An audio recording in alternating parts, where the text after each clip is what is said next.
Hi everyone, welcome to the Band 6 Bootcamp, the toughest 10 for legal studies. We have picked or handpicked the toughest 10 that we think in legal studies. So if you can do these, you can do anything. My name is Caitlin. I did legal studies. I got a Band 6 and I do law at the moment now. So I think I'm pretty qualified to help you guys out in working through some of these questions with you.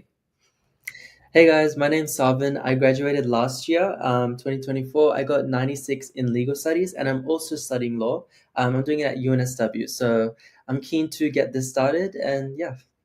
Awesome. Okay. I'm doing law at USIS. Bit of beef there. Anyway.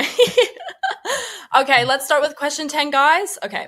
Question 10, 2018 from 2018, question 14, we have of the following, the person most likely to be granted legal aid under New South Wales law is a person A, B, C, or D. Now, here's the thing with multis. With legal studies, we want to go with the most correct answer. Legal studies tends to try to trip you up a little bit with the multis. So what I recommend, don't rush through the multis is my number one tip. And when you see a multi, if you see the correct answer, don't just go ahead and circle it. Just wait and read each thing. And you have to really deduce why something is or is not the correct answer in order to do your best at multis. But I'll go through them right now. So just to go through this question, the first step is to know what legal aid is. So legal aid falls under the criminal trial process in our crime syllabus. And the aim of legal aid is sort of to provide legal services to those who are disadvantaged, where it's believed that an unjust outcome may take place if the defense doesn't have legal assistance. So let's go through these and see how well they match up. So we have A, someone who pleads guilty. We have to have a bit of an understanding of the criminal trial process. So when an accused pleads guilty, it goes to a sentencing trial, and there's actually no need for any sort of defense or legal aid. So A wouldn't really be applicable in this situation. Next, we have B, involved in a divorce. Whilst an injustice may occur in this scenario, if we just use a little bit of common sense here in the law, divorces happen quite often, and unfortunately the government frankly does not have enough resources to give legal aid for divorces, so that probably wouldn't be the best option here. And then we have C, accused of a serious crime. I think this is going to be the most correct answer, because if a person is accused of a serious crime, then the outcome can be very serious if they do not have the correct legal assistance. For example, they can go to jail for a really long time. And then we have D, appealing for a criminal conviction. This can be correct and legal aid can actually help here. But again, we're looking for the most correct answer. And the one most applicable is C. So yeah, that's what I think. That's how I would answer the question. Yeah, I completely agree with that. Just emphasizing that point about like giving free or like cheap legal services, they really do have to prioritize who gets that legal aid. And so yeah, C definitely would be the most applicable as well. Like I think that as well. And so do the answers. Yay. Okay. All right, let's go through question 9. So this is from the 2024 question 21, human rights short answer. Define the term self-determination. So it's worth 2 marks. Now, the reason it's kind of in this toughest 10 question list is because most of the time when you see self-determination or things like the abolition of slavery or universal education, you're being asked about the development of these rights over time. And so you kind of be writing a narrative as to how that right has developed over time. This is not the case. In this case, we're just being asked about the definition of the key term, which is self-determination. So let's look at that verb. It means define. Define as a verb, it means definition and characteristics. Now, a lot of people just stick to the definition because obviously define definition. They skip out on the characteristics part. So if you skip out on the characteristics part, it is hard and probably impossible to get your 2 out of 2. So the way I would structure this answer, simple, first sentence, give a definition, second sentence, give your characteristics. Now, in terms of the definition, what is distinct about self-determination, which is not applicable to every single right, is that self-determination is a collective right. It applies to a group. So my definition, which is going to be my first sentence, is that self-determination is the collective right of a group to govern its own decisions for their social, economic, and cultural needs. So yeah, that's how I would define self-determination as my first sentence, and that would safely secure me 1 mark, especially because I've clarified that it is a collective right. I do also want to clarify some characteristics about self-determination. So I personally would be looking at why is it a human right? And that allows me to look at international documents, which throughout the term I would have been familiar with. So, for example, Article 15 of the UDHR. You could also look at Article 1 of the ICCPR or Article 1 of the ICESCR. For those that are doing Indigenous, you can also look at the UN DRIP. So the United Nations Declaration on the Rights of Indigenous People, 2007. But just as long as you can reference at least one international document, then that should be all good. And so, yeah, for that question, what I would do is structure one sentence as a definition, one sentence as your characteristics. How about you? Yeah, I definitely agree. If you know any sort of international instruments or legal documents, put it in because it shows the marker you just know a lot about that topic. And I think that really secures you in that band 6 range. But yeah, Yeah, for I sure. agree. I think let's keep going to question 8. We've got 2023 question 6. An inquiry has been established into the unexpected death of a child. Which court has jurisdiction to undertake this inquiry? And so we have Children's Court, Coroner's Court, District Court, and Supreme Court. Now, okay, this is a trick question because this got me when I was doing these the other day. I was like, oh, it has to be either Children's or Coroner's Court. Unfortunately, no. The answer is B, Coroner's Court, but I'm going to go through every single one of them. We have Children's Court. This is actually a trick question. Don't do Children's Court because this is talking about the death of a child. We don't actually know the age of who could have perhaps killed the child or how the child died. So the Children's Court only functions to actually try children. So it actually wouldn't be applicable at all in this scenario, if that makes sense. And then we have B, which is our correct answer. We have the Coroner's Court. And this is because the court handles unexpected and suspicious deaths. Now, because the question explicitly mentions unexpected death, this is our most correct answer. And the district court doesn't actually deal with, they don't deal with, They don't really deal with murders and they don't deal with unexpected death. So the district court just isn't applicable in this scenario. And the Supreme Court, you may think the Supreme Court does deal with murders, but because we don't actually know how this child died, then it can't be the Supreme Court. It would go to the Coroner's Court, and then it would go to the Supreme Court, depending on the outcome of the Coroner's Court trial. So yeah, that's how I personally would work my way through it. But do you have anything else to add? No, I think that's pretty much it. So the coroner's court, it's the one that deals with your unexpected deaths. I also found interesting the coroner's court deals with unexplained fires and explosions. So if you see those terms coming around, then I guess you'll know coroner's court as well. Yeah, that's question 8 though. Nothing else to add. I didn't know that actually. Okay, cool. Okay, let's go through question 7. So this is the 2015 question 21 human rights short answer. Explain how the Australian Human Rights Commission, or another independent statutory authority promotes human rights, worth 3 marks. So we have an explain verb over here, which is meaning cause and effect. So when I want to focus on the cause, I want to look at the purpose of statutory authorities as a whole, and also a specific example of one. So as a whole, statutory authorities, they are essentially created by legislation for a specific purpose. So usually it's to hold governments accountable and maybe give their recommendations as well. So there are a lot of examples to choose from. The Australian Human Rights Commission, obviously from the question. Another Australian example is Fair Work Australia. In terms of international examples, we could look at the United Nations, the International Court of Justice, maybe even the International Criminal Court. But for the sake of this question, let's go with the Australian Human Rights Commission. It's probably the most common one. So the Australian Human Rights Commission, it was made by the Australian Human Rights Commission Act 1986, CTH. So that's just a minor detail just to prove that it is a statutory authority. Its main function is to investigate complaints of human rights breaches. Now with the AHRC, there is a specific focus on discrimination-related matters, which is internationally prohibited under Article 26 of the ICCPR. And Australia is a signatory to that. So the AHRC is focusing specifically on discrimination-related matters. So as part of the cause, what do these statutory authorities do? You want to also look at some mechanisms that they might use. So for example, reports, investigations, social media.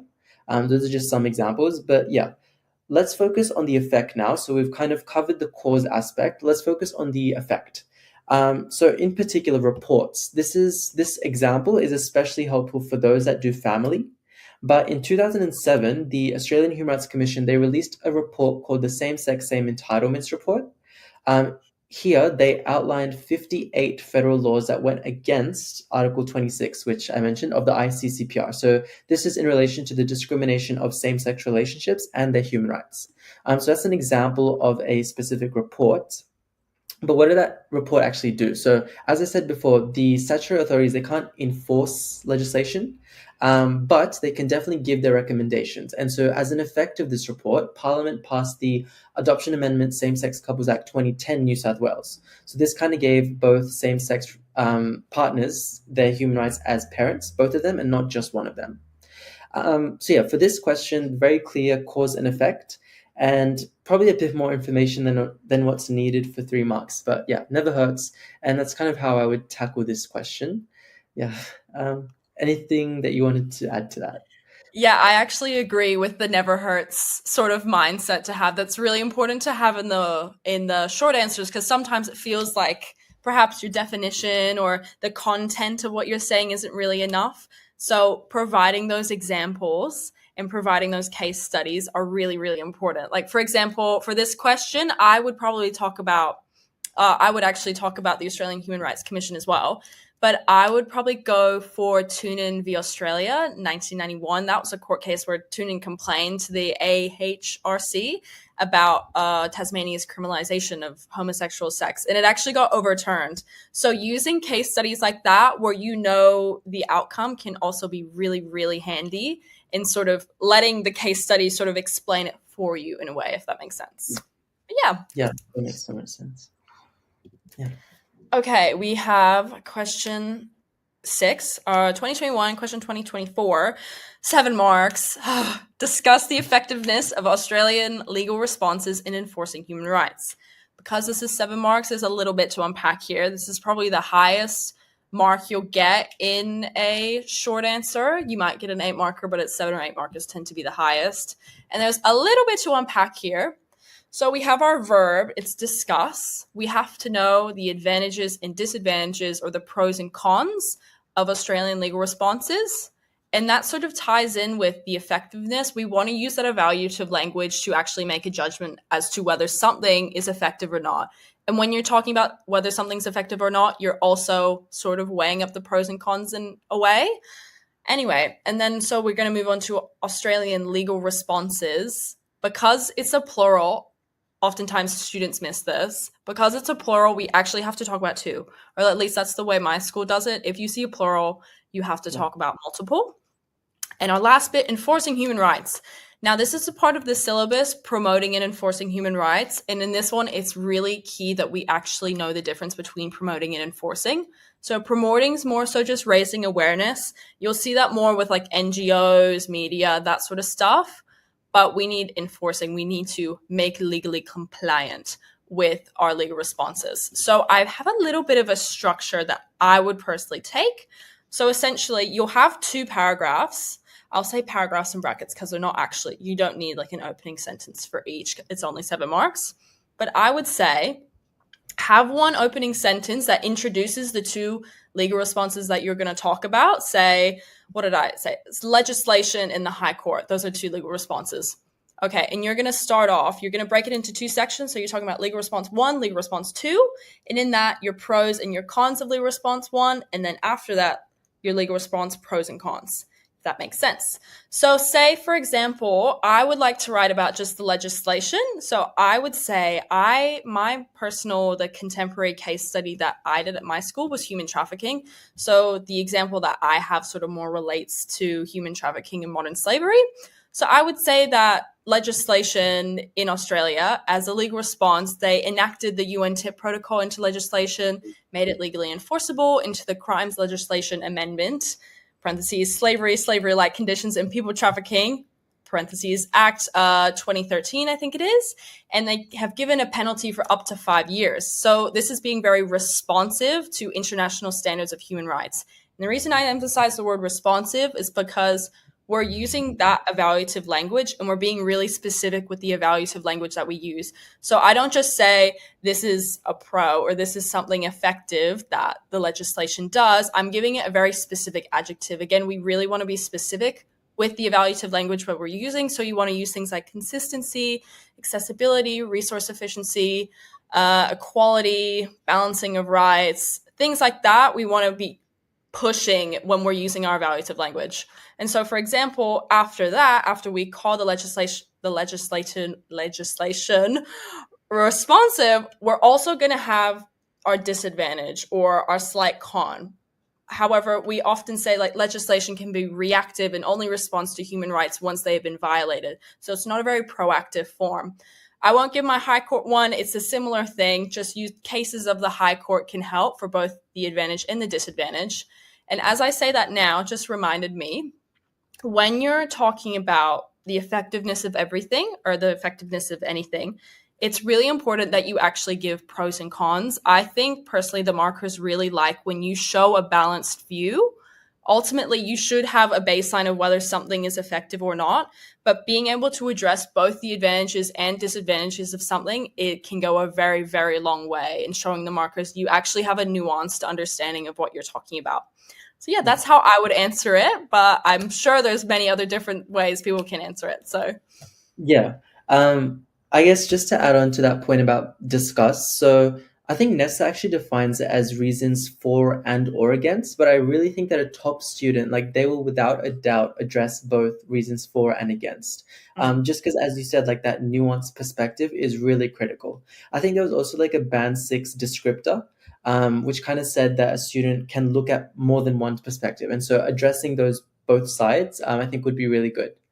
Um, but yeah, I think everything you said, I definitely agree with. The only thing I would add on to that is when I judge effectiveness of like legislation or any, I guess, legal responses, what I tend to look at for human rights in particular is state sovereignty. So this kind of ties into that criteria about enforcement.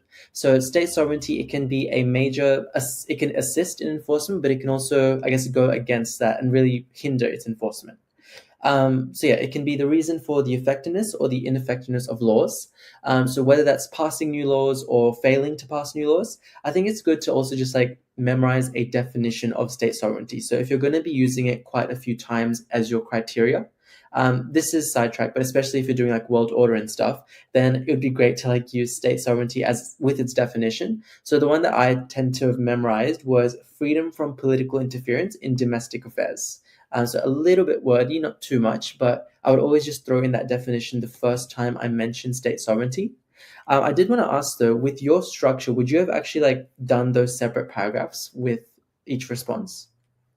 when I say paragraphs, it probably wouldn't so much be. I say paragraphs just to help students understand that we're doing two sort of separate things because Yeah. students can tend to like mesh the two together and talk about legislation and then high court and then go back to their first legal response, things like that. You don't actually have to do paragraphs. I think for a 7 marker, I would do an intro sentence, then talk about response 1, then talk about response 2, and then Yeah. an outro sentence. But with paragraphs, you don't have to do the space. You don't have to do 2 Mhm. opening paragraph, that sort of thing. Yep. Yeah. Definitely agreed. I wouldn't be doing paragraphs either. Not that it's like going to hinder your marks. Obviously, it's a great thing to if you have the time to do those paragraphs. But yeah, I personally never did that. I think you can definitely get all those marks without splitting it up into separate paragraphs on paper. But yeah, I think that's pretty much all for that question. Nothing else to add. Yeah. Cool. Okay, let's go through question 5. So this is 6 marks. So again, it's one of those last questions in human rights, meaning you're going to have to do quite a bit of writing. So this is question 24 of the 2018 Legal Studies HSC. It's worth 6 marks. How effective have non-government organizations and the media been in promoting human rights? Use appropriate examples to support your answer. So not just one example. I think just to start us off, this really does tie into that difference between promoting and enforcing human rights, which you did cover in the last question. So obviously the media and non-government organizations, they are non-legal responses. And so they're pretty much incapable of enforcing human rights unless some legal response, I guess, responds to it. But yeah, as a whole, non-legal responses are really good at promoting human rights. But yeah, let's break this question down. So how effective, that usually caters towards an evaluate verb. meaning we want to be able to make a judgment based on a criteria. So a sample thesis, I would say something along the lines of how both of them are moderately effective when judged on its ability to meet society's needs. So that's going back to that syllabus where it kind of gives that whole criteria list on judging effectiveness. The one that I would choose for media and NGOs is whether it's able to meet society's needs, because ultimately that's the function of these non-legal responses. They really want to be meeting society's needs. I think it would be great to also treat the NGOs and the media as separate things. So not this whole judgment. I mean, yes, both of them, in my argument, are that they are moderately effective. But you still want to have separate examples for each of them and kind of talk about them distinctly. It's very similar to the last question where you're kind of doing imaginary paragraphs. So you could like have your topic sentence and then talk about NGOs, then you could talk about media and then your closing sentence without having to like split it up into different paragraphs. So yeah, in general, these non-legal responses, what they tend to do is they want to raise awareness, put pressure on the governments to change legislation, and I guess influence public opinion as well. That's the general function for both of them, or the way that I would word it. And so what I think a really good response will do is briefly identify that, it's good at promoting human rights, but in terms of enforcement, it relies upon state sovereignty. So again, just using that key term from the syllabus, state sovereignty. And so yeah, it's enforcement limited, but I wouldn't focus on that too much since I guess this question is focusing on that promotion. But yeah, it definitely doesn't hurt to add in that lack of enforcement. So let's start with NGOs. Since it has organizations, I would personally do at least 2 examples.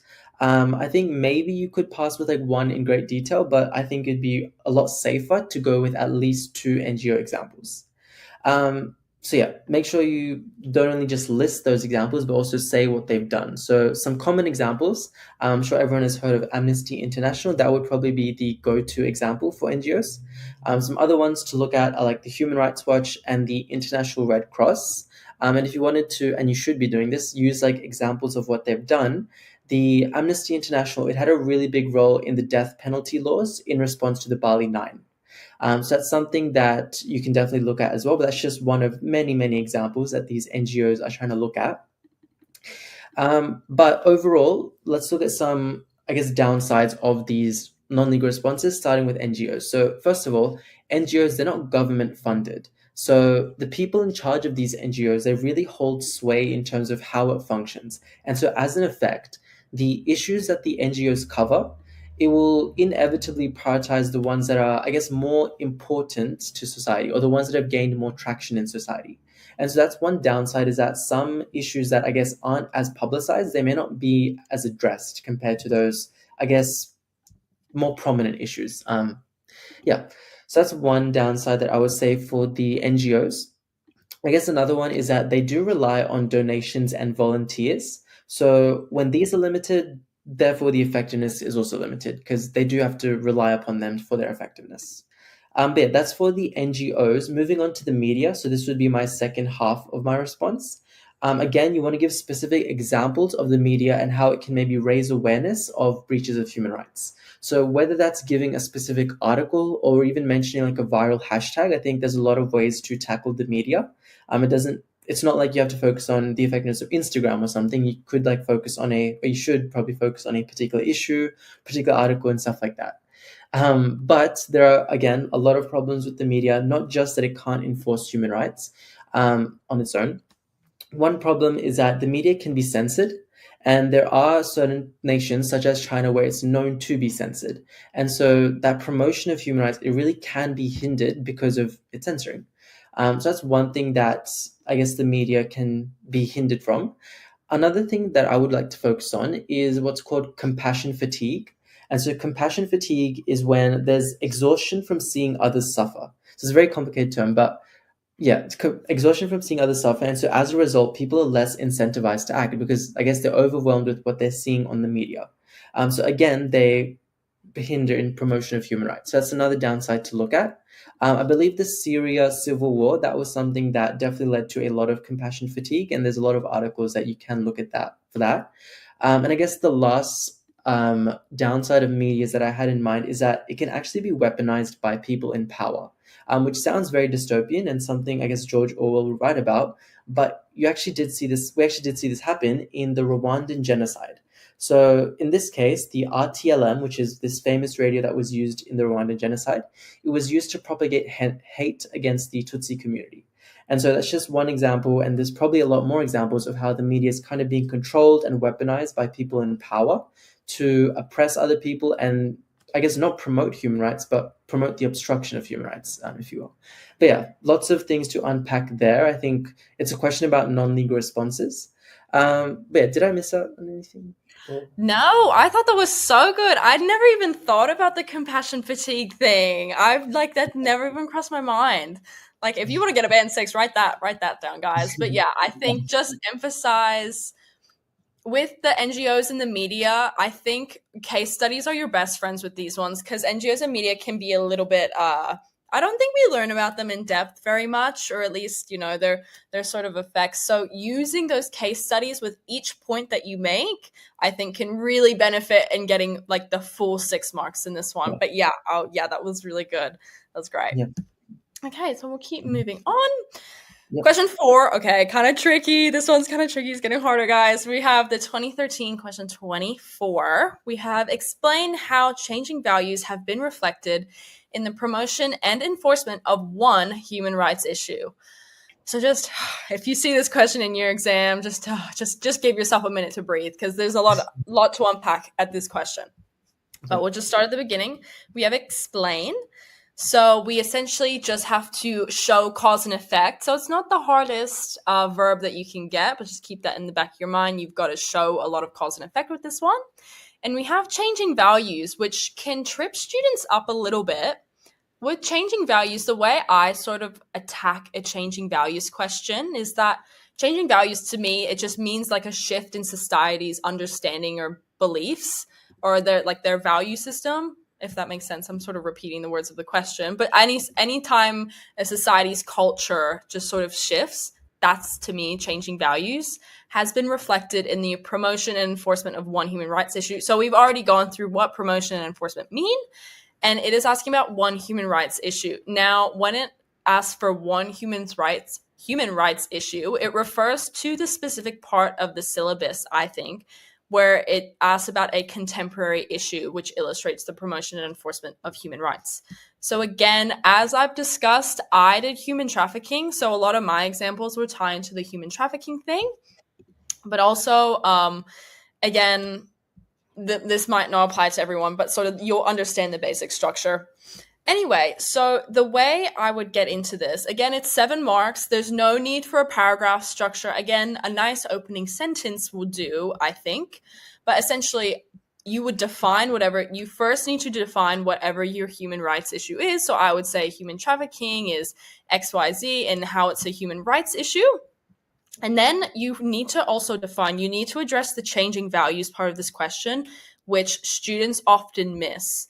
So with human rights, I would say how society's values have changed from seeing trafficking as something to police, like seeing trafficking as a crime, to more so bringing in that victim, that understanding and the empathy towards a victim in sort of minimizing systematic exploitation. So we've gone from more of a reactive society to a proactive society. I think that trend will be similar with a lot of the human rights issues. I'm not too sure, but I think that generally seems to be the trend. So the way I like to break these down is you can go, I would think, promotion for one part of it and then enforcement for another. I personally don't do that. With these big ones, I like to do domestic and international. That's just because what I do best. That's the way I structure my notes, domestic and international. So I prefer to do it that way. Again, there's a bunch of ways you can actually attack this question. So I'd first start with my domestic examples. And so I'd start by saying, yes, we have the introduction of the Crimes Legislation Amendment 2013, which added offenses like forced marriage and servitude. And that's a part of the enforcing part of the question. So we can tick that off. And then we have to add a little bit more because it's a changing values. It's not really good enough to just say, oh, this is how Australia enforces human trafficking, we have to say, they've added these offenses like forced marriage and servitude, which aren't explicitly human trafficking, but do actually, they sort of promote human trafficking, or they are sort of subgenres of human trafficking. By adding that little extra sentence in of really explaining how the values have changed, then we're ensuring that we're really answering that question. And of course, add other things like cases, or like point out sort of like a push from punishing criminals to like protecting victims, and like say, and use like documentaries as well. So we have the ABC doco Hidden in Plain Sight from 2022. That's sort of promoting. And so we want to explain how laws like these, or laws in the media and other like non-legal responses, sort of reflect the growing social awareness and like the intolerance of hidden coercion rather than just straight up slavery or exploitation. And of course, after we've covered your domestic, it's really important that you cover your international. I think international is really fun. I like international more than domestic. So I think international is a really good one to include, but we also want to include international examples. So I'd go into my international bit. I would talk about how global values have also evolved and responses have adapted. I would say global values have sort of shifted similarly to domestic, so you wouldn't really have to differentiate there, and you wouldn't need to anyway, because the question's not asking about that. So you'd use things like the Palermo Protocol 2000s, where countries agreed that trafficking is a human rights issue and not just sort of like an illegal immigration. So we have a bit more like international enforcement or trying to improve legal compliance. But then you also have other international instruments, such as like the US TIP report, and that's really improving global pressure. So that's more so promoting. So we see these sort of changing in global values, where it's actually becoming less about sort of cracking down on illegal immigration, which was actually just a really big human trafficking issue. But yeah, that's the way I would do it. Sorry, that explanation was quite example heavy, but that's just the way I would really break it down from my own personal way. But yeah, that's how Yeah. I would. Yeah, I think that's a really great way to break it down. Yeah, I think very example heavy, which is good. I personally did genocide as the contemporary issue. But yeah, there's that long list of that syllabus. I also think that when it says one human rights issue, it's definitely, almost definitely referring to that long list. I do assume that you can probably go above and beyond that list. But yeah, that's probably something to ask your teacher. I wouldn't actually structure this in terms of domestic and international legal responses, but I do think that's a great way of doing it. I personally would do between promotion and enforcement. So with that promotion, just to like show that marker that I really know my difference between those two verbs, with that promotion aspect, I would be looking at the media examples and non-government organizations.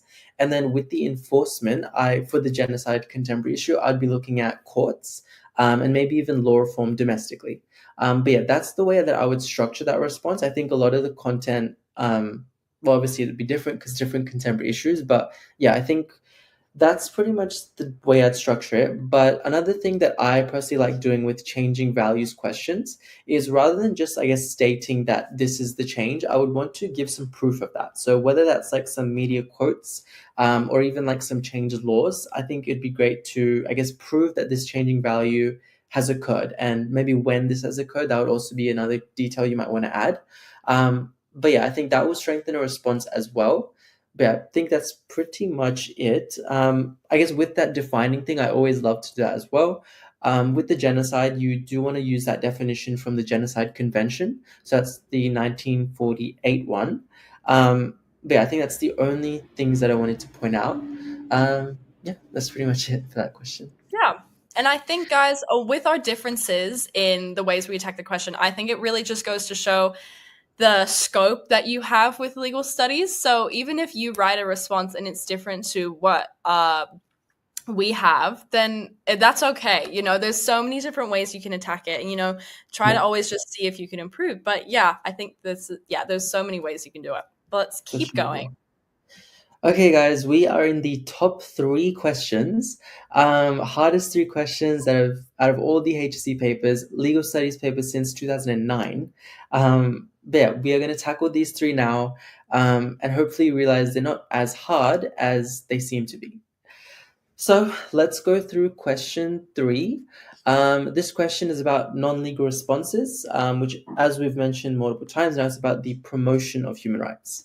So let's read this question. So it's 2015 question 20, so the last question. Legislation has been changed to require mandatory imprisonment for a particular offense. Ken commits this offense and it is recorded on CCTV. This is his first offense. Ken is convicted and is awaiting sentencing.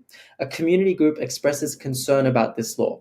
What action should the community group take to best help Ken? So, like we did with that very early multiple choice question, I think it was one of the first questions, we do want to go through all of those options.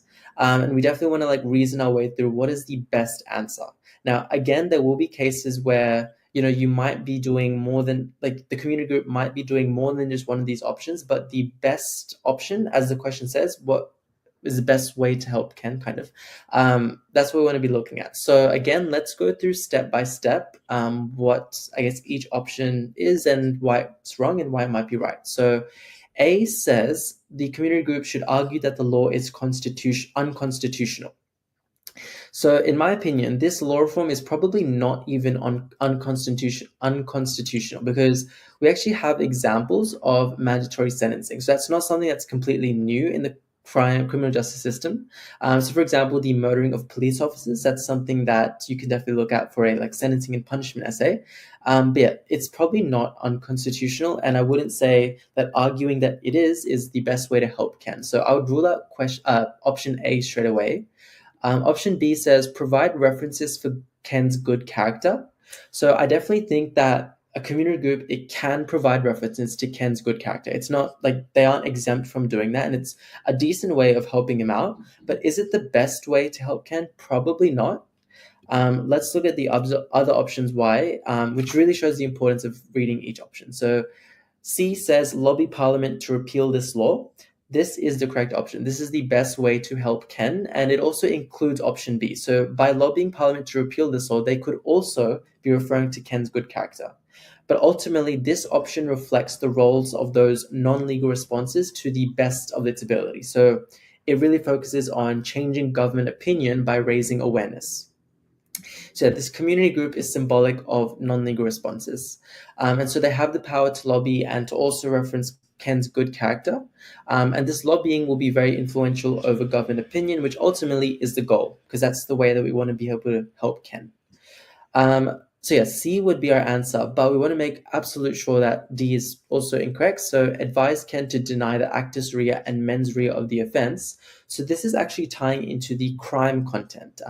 Obviously, you wouldn't know this while taking an exam, but it is a human rights question. And so that's one reason why it's going to be wrong. Let's kind of break down why, in more detail, why it is wrong. So in terms of actus rea, it would probably be hard to actually deny the actus rea. So the actus rea is referring to the actual act of the crime. So it's probably hard to deny it given that it was actually recorded on CCTV. So it probably wouldn't help Ken as much as it hopefully could. But yeah, that is why actus rea. In terms of mens rea, though, that's referring to the guilty mind. So I guess the intention of the criminal act. What we know about things like strict liability offenses or even just crimes in general, a lot of them don't actually care about your intention. This might be one example. We actually don't know that. So that's one reason why it might not be the most applicable. But my assumption is that for mandatory sentencing, I guess, cases, I don't think they really care much about your intention. If anyone has looked at that R against Jacob case, 2013, so that was about murdering police officers, the first mandatory sentencing for that. They didn't care about his intention. They didn't care about his mitigating circumstances. They just looked at the act at hand. So that's why I'd rule out D. It wouldn't be able to help Ken to the best of its ability. And I think, yeah, this question is really just about how do non-legal responses promote human rights. So yeah, C would be the answer. How would you tackle this question? Yeah, I think you made a good point in defining it as a human rights question.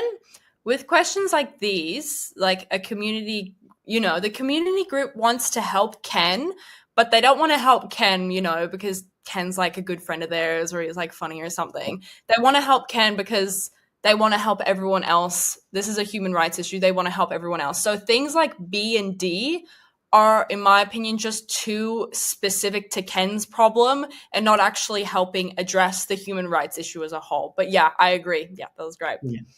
Yeah. Okay, let's Um, move on to number 2, the second hardest. So we have 2012, question 24. We have, to what extent are courts the only means of achieving justice within the criminal justice system? Personally, that's not too bad of a question in my opinion. But anyway, I'm going to walk you through it. Should be easy. Don't be too daunted. So it starts with to what extent. So to what extent we have to make a judgment, but to what extent in legal studies, the way I attack this is to what extent gives you a very big sort of scope in the way that you answer a question. So we have to what extent are courts. So the question's actually asking you how effective are courts as a means of achieving justice, but also what are the other ways that a justice can be achieved within the criminal justice system.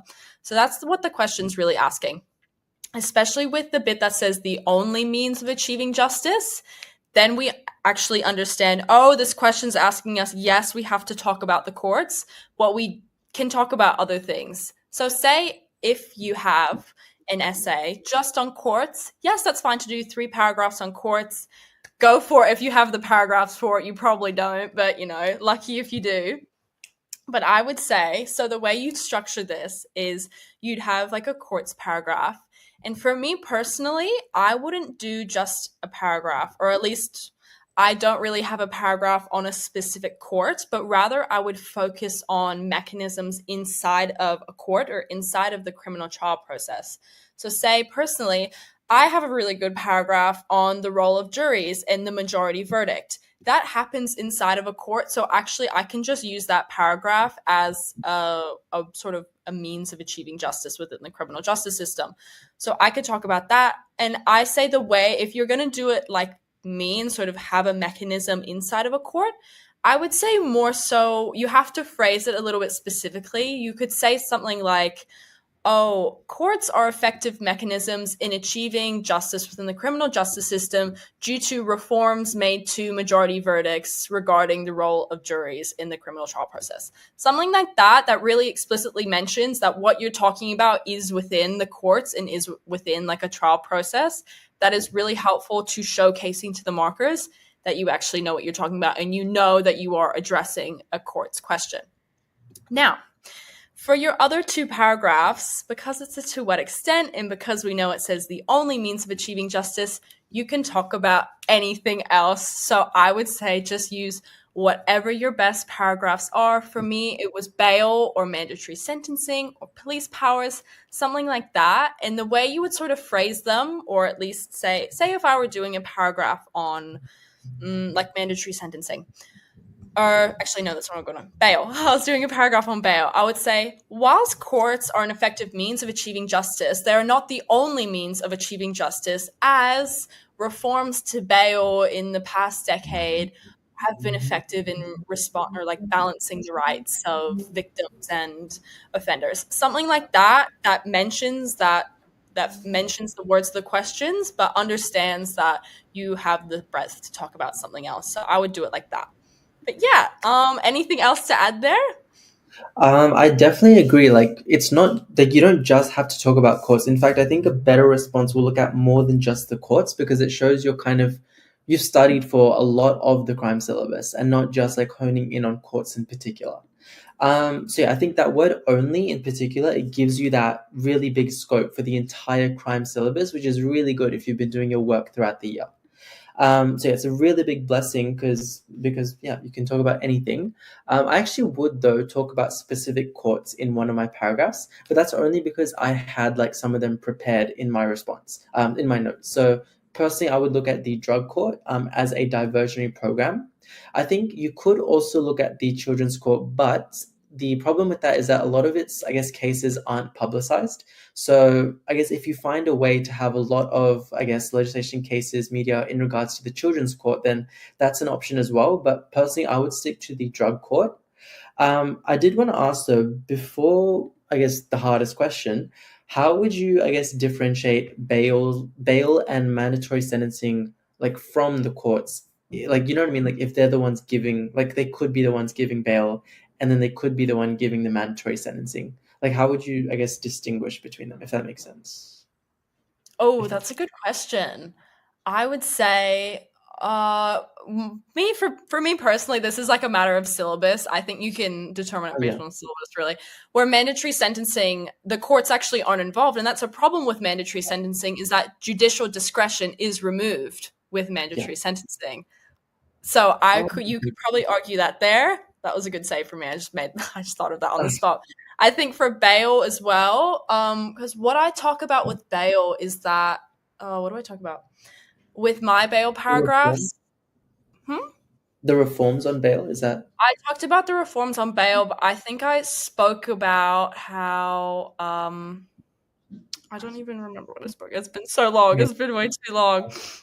It was how the courts. Oh yeah, they got rid of they made bail harder to achieve. Yes, with the show cause test, I remember now. Yes. With the show cause test, they made it harder to be granted bail and stay on remand. So again, courts have it becomes more of a legislative Yeah. role, and sort of the courts' roles are actually diminished there. That's a really Yes. good question, though. That stumped me for a second. That's a good question. I think that's a really good way to differentiate them because courts aren't involved in every, like, extensively involved in like every part of the crime syllabus. Mm. And yeah, those two examples, they really do show that. So I think that's really, really interesting. I think other things that, like, based on my notes that I would cover for courts, aggravating and mitigating circumstances. Mm. That's something, maybe even charge negotiation for the trial process. But yeah, Mm. as is made clear, the crime syllabus, a lot of it, not all of it, is, I guess, related to court in some way. So yeah, I think that was a really good breakdown. Yeah. Yes, thank you, thank you. Okay, Nice. last question. Oh no, it's the hardest question of all of the legal studies papers. We are looking at the question 25 of the 2022 legal studies paper. So it's a crime essay. Let's go through it. It obviously looks very daunting. You know, you've got a stimulus, you have a question, you have a lot of things thrown at you. So I guess it might be worthy of its first place here, but hopefully you'll realize that it's not too difficult once you like break it down. So, we have a stimulus from the New South Wales Attorney General in 2021. It's about the specific law reform that failed to pass on raising the age of criminal responsibility. So it was trying to raise the age of criminal responsibility internationally and in New South Wales to the age of 14. And hopefully you guys know by now, currently in New South Wales, Dolly Incapax, the age of criminal responsibility is 10 in New South Wales. So yeah, 14, kind of a big difference. Like that's a pretty big jump. But ultimately, this bill failed to pass. Not that you have to know that in like great detail. But yeah, so let's get into this question. We'll start with the stimulus and then get on to the exact question. So the following comment was made about a proposal to raise the age of criminal responsibility in New South Wales. And the quote says, any reform in this area would need to be in the best interest of the community, with the safety of the community a key consideration. Assess the effectiveness of criminal law reform in balancing individual rights and community interests. In your answer, refer to the above stimulus and other examples. So yeah, this question is tackling that theme and challenge about criminal law reform. And so you want to have at least 3 examples of criminal law reform, so one for each body paragraph. Um, in particular, for this and a lot of these crime essay questions where it kind of specifies the balancing of rights, and maybe even with community interest, what I like to do and what I think a really strong response would do is specify which particular rights you're going to focus on and which particular interests you're going to focus on. So it kind of links to that changing values from human rights, which we did a few questions ago. You want to be specific about which specific values. In a similar way, which specific rights and interests are we going to cover? But yeah, so you want to be specific, and ultimately the goal is to balance these things that you specify. But in practice, as we know by now, it's not always going to be the case. There will be one side that is more often than not favored.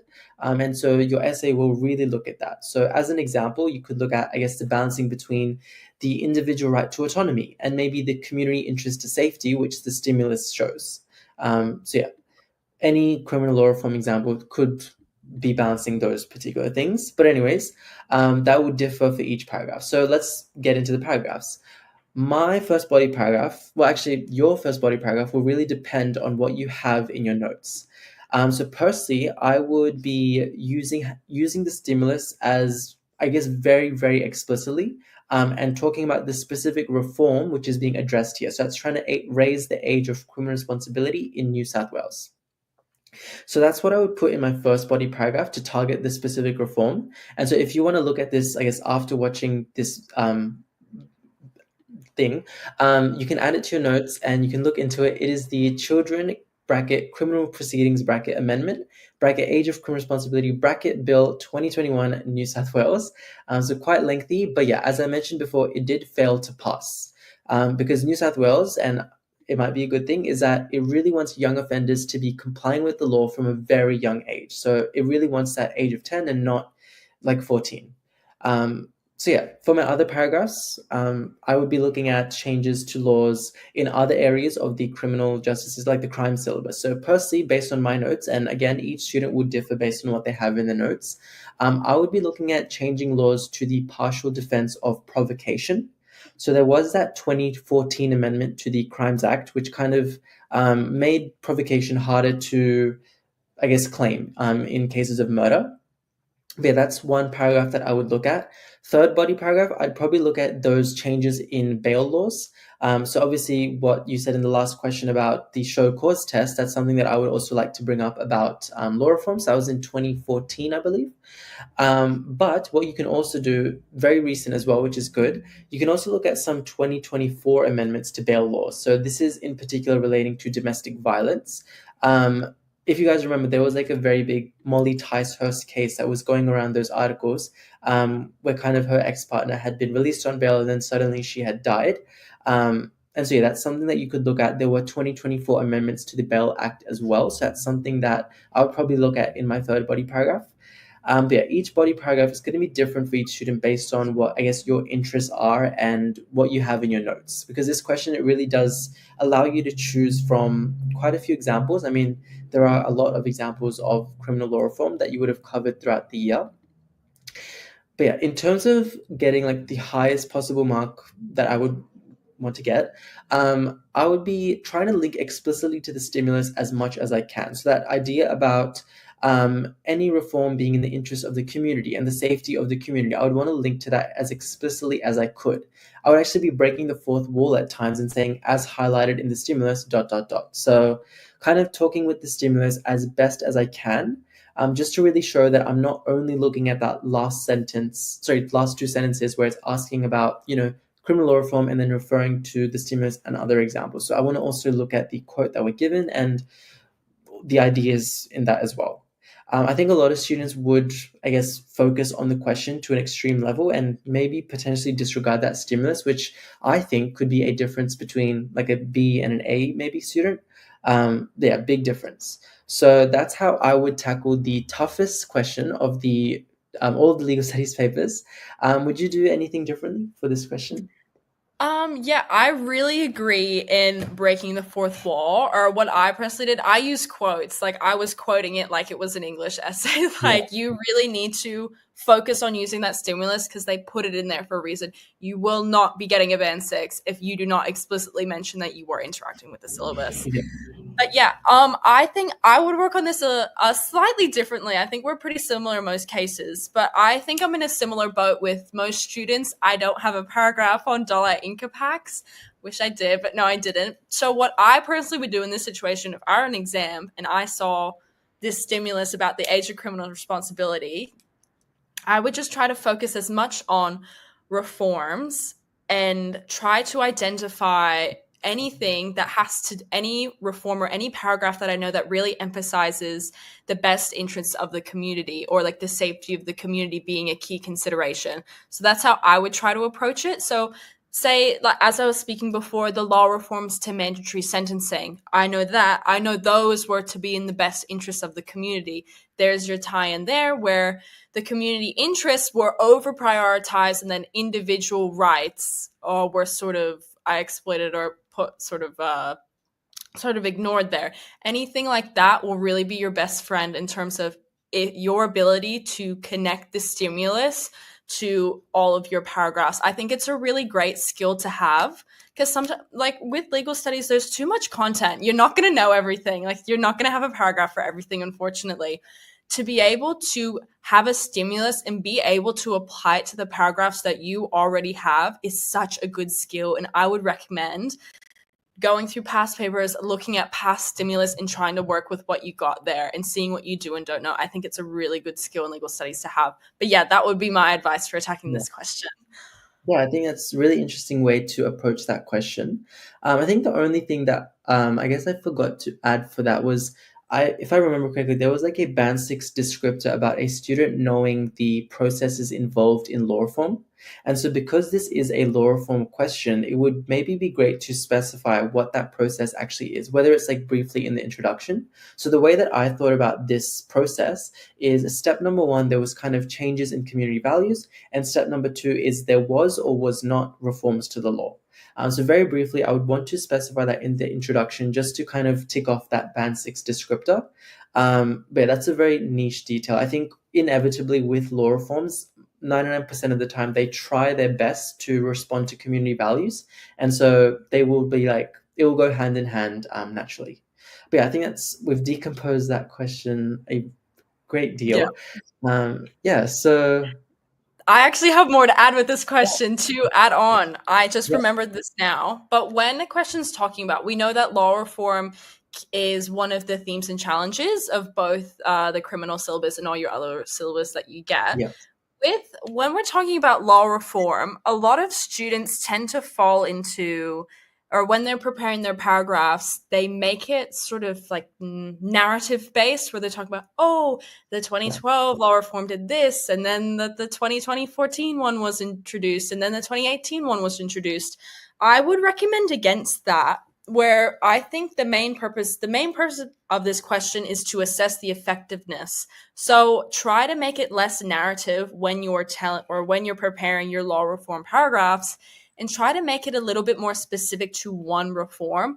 Say for bail, sorry, I keep bringing bail up, but there are so many reforms to bail. But I just focused on the 2014 reform, the show cause test, all of that. If you've got that paragraph, to be able to do that and to just assess one specific reform and reasons for or against that specific reform, that is also what's going to bring you in from a band 5 to a band 6, not just retelling the story of how a certain area of law was reformed. But yes, that is my final tip for this question. There's a lot to unpack there. I Sorry, have that took one a more long time. thing.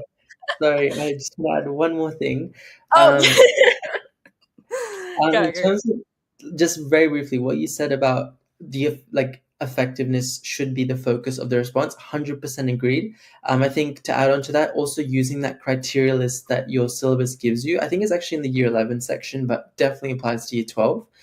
So with law reform, I like to use meeting society's needs. Because that's just what they try to do, which I think applied to one of the previous questions as well. But yeah, I think that's all for this Is that question. it? That's all for Yeah, me. yeah, Okay. Right? So yeah. that just about brings us to the end of our Band 6 Bootcamp for Legal Studies for the Excel HSC Copilot. We hope you guys really enjoyed this. I know I enjoyed this quite a lot. If you ever need more help with legal studies, please log on to Excel HSC Copilot. It's got so much stuff. I do a little bit of world order on there or family law. So if you want to check that out, if you enjoyed me explaining things, you get to see a bit more of that. But Saavan, I have to ask, if you were to have one tip for studying legal studies, like what would it be? Ooh, this is hard. A lot of tips. I think because that syllabus is huge, like the legal studies syllabus has a massive syllabus, you really want to prioritize what you want to study. In saying that, not every single dot point needs like a paragraph on its own. Sure, they might specify like a particular example from the crime syllabus or like a crime content, for example, that raising the age of criminal responsibility. But if you can like I guess solidify all those potential essay questions, then I think you really should be good to go. In adding on to that, the videos that we produce with XLHC Copilot, I feel like they really do cater to a lot of those essay questions. But yeah, I think catering just making sure you have all of those essay questions set, as opposed to having a paragraph and like overdoing it and doing way more than what's needed, having a paragraph like every single dot point. I think that's definitely not needed. I think it saves a lot of time. And with that as well, especially when you like apply it into theme and challenge questions, you can kind of reuse paragraphs, and that saves you from having to memorize a lot of new content. But yeah, that's just the way that I tackled, especially the essays, because there are 65 marks worth of essays, so it's a lot. But yeah, that's what I did to, I guess, limit the amount. Obviously, it was still a lot to do, but I guess not make it that much bigger. So that'd be my one tip. Prioritize, I guess, what can be, you know what I mean? Just yeah, yeah, Streamline, you know. yes, No, streamline. I agree. I agree with that. Right. I think my tip would be what was my tip would probably be if you don't do a full past paper. I personally think, again, Mm, legal studies, there's too much to do. Hey, it's a waste of yeah, time. Wasting 3 hours you could just be spent. Just try it. Like if you're doing a past paper, just dot point your paragraphs. Make sure you know your cases, you know your evaluations of each case, that sort of thing. yeah, Don't sit down and do the 3 hour things because, frank, it's getting pretty close to trials right now. it And is. Yeah, honestly, legal studies is all just about time management. So that would yes, be my one main tip. yeah. But yeah, I Can I add think on that, to that? Sorry, real no, quick. go. Yeah, with time management, I always wanted multiple choice to be the quickest out of any of the modules. I would aim for like no more than like 10 minutes. I know it says in the paper like 20 or 30 minutes for multiple choice. Definitely way too much. You can blitz through them. Yeah, that's all I have to say. Yeah, Yeah, okay. I think that wraps us up for today. So thank you so much thank for you. watching, guys. And, we'll see you around on Yeah, Excel HSC Copilot. But bye, see you. guys.